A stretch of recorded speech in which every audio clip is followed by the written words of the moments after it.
Okay, so this is the bed which I am about to hack and customise. We bought it from Wayfair, it was under £100. The size of this one, just because as you can see we're redecorating this room, is a small double. But obviously you could do this hack with a bed that you already have, or you could buy one second hand. I'll leave a link for this one down below. Now, we have just erected this bed and it does come, as you would have seen from the photo, it does come with slats here, but because of what I'm about to DIY, the bonus of us putting this bed together from new is that I could just skip out putting them slats in. So those are going to go to one side, and this is basically how the bed is starting off. Now the first little job, again because this did come with slats, is, and we've already started to fill these holes, which is where those headboard slats would have gone with dowels. So we're going to fill those in and make it nice and neat. Thank you for that demonstration. Hello and welcome back, it's a new day. We have, I'm going to twizzle you around so you can see, sanded all of the holes on the bed which were filled. So they've been sanded with fine sandpaper, so those are all filled nicely and everything is nice and smooth, giving the bed a bit of a dust down. And now we're going to move on to the painting. So at the bottom, just to raise the bed off the floor and off these little bits of paper which we're using as kind of drip paper, I suppose you would say, we're just using these are actually stoppers that we bought for our washing machine and tumble dryer. They're like anti-vibration stoppers or feet. And this is just to raise the bed off the floor so that it doesn't stick to the paper. You could use little offcuts of wood, or your bed might already be raised slightly off the floor if you've got those little squishy felt feet on the bottom. So we're just doing that. We obviously have laminate floor and I've used this paint before, so I know it's really easy to clean, so I'm not putting a dust sheet down. However, if you're painting on carpet, please do use a dust sheet. So rather controversially, I'm not going to use a primer on this because I have used this paint before. I'll show you guys which paint I am going to be using. And this is it. It is the V700 blend wood and metal paint by Valspar, and the finish is eggshell. This is the exact same paint that we used over on our wardrobe. So if you've seen my wardrobe renovation for under £200 video, this is the same paint, just a different colour. I have gone for the Valspar colour, Nevermore, which is basically black. So this is how we're looking after the first coat. It's taken really well actually to the wood. It's like absorbing in and drying really quick. So we think we'll probably be able to recoat after about an hour, and we'll only need 2 coats on this because it's come out quite opaque as it is. But yeah, chuffed with that. Right, now the bed has been given 2 coats of that black paint. I'm quite happy with the finish. I've actually been waiting for a few days for this to arrive, which of course is the main element of the bed. And to be honest with you, this is the part that kind of gives it the full-on makeover. The lick of paint is really easy, but this step is a little bit more fiddly. Right, so I've got my cane all ready to go here. And if we look at this frame in particular, you'll see that obviously I'm going to have to attach the cane to the back. But here you'll see that there's nothing for me to attach the cane to in this section here.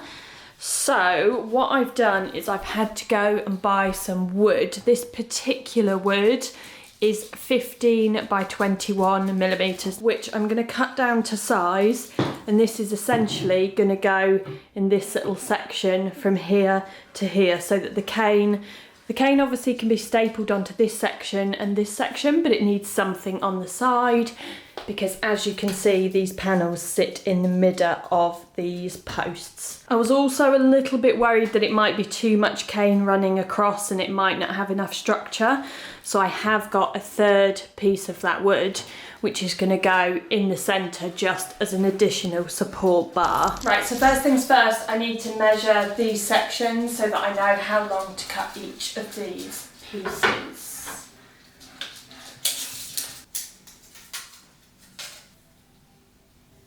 Right, now I've got my 3 pieces of wood, which are all cut to size. Just gonna prop them in and make sure that they fit, like so. Right, so now that we know that these little bits of wood fit, I'm gonna attach them on to the frame. There's a few different ways that you can do that. Screws, nails, no nails. I'm going to do a bit of screws. No, I'm not. I'm going to do a bit of nails and a bit of no nails. So obviously these little bits are going to go in here. This nail is long enough to go through into the wood. Now what I'm going to do is I'm going to use no nails on here. I'm going to squirt a bit on, and then I'm going to nail through it because I don't have any clamps. So if you were going to use no nails or some kind of wood adhesive, I would suggest that you put a clamp on. We don't have any clamps, and I didn't want to waste money buying clamps that we were literally going to use once. So I'm doing it this way. Right, now I have the battens in place. I'm going to measure this length here so that I know how much of the cane to cut, and I'm going to do that before I paint these battens because there's a little process which needs to happen with the cane in a minute that's going to take a little bit of time, so I can be painting these while that is happening. So I'm just measuring from post to post, which is 418. Perfect. So I'm going to go and cut this to 118, and then I'm going to let it soak. So essentially what I'm going to do is give the bath a bit of a clean, and then I'm going to fill it with lukewarm water, and then I'm going to lay this cane, the cut length of cane, in there to soak for about half an hour, 45 minutes. And that basically makes it a little bit more pliable, and it also expands it a little bit. So as the cane comes wrapped in kind of like a cylinder, it is so stiff and sort of starchy that it tends to maintain that shape, and it's really difficult to unravel. So what I would suggest doing is that you lay it out on a relatively flat surface if possible. In this room we're a little bit tight for space, so I'm having to use the bed. But I'm hoping that when it comes to cutting this, the slats are going to line up and I can just zoom the scissors right down the slat. So I'm going to start to cut my length. I'm going to err on the side of caution, even though it will expand a little bit when in the bathtub. I'm going to err on the side of caution. I'm going to cut myself just a little bit extra because we can always trim a little bit off, and I'd rather have too much than too less. So I'm going to cut around about here. Right, so now, as I mentioned earlier, whilst the cane is soaking, I can paint these little battens. So now I'm getting to the important part, which is popping the cane on the back. And it's still quite damp, so basically as it dries, it should kind of shrink again, if that makes sense. So we're just lining this up. This is where you really do need two people, unless of course your headboard will come off and you can do it flat, in which case it's much easier, whereas we're doing it upright. First staple is the most important. Yes! Oh yes!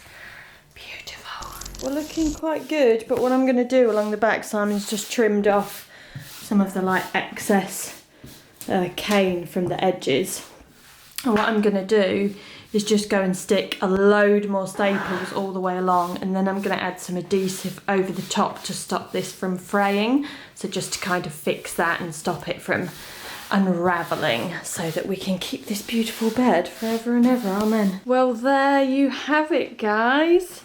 My rattan or cane rattan bed has come to life, and I think I was a bit sort of debating whether it'd look too much with the rattan lampshade. I probably need to wait until it's daylight because it is now dark, but in this light I kind of like it. So there we go. Hope you guys enjoyed this video, and yeah, let me know on social media if you have a go at recreating one of these yourself.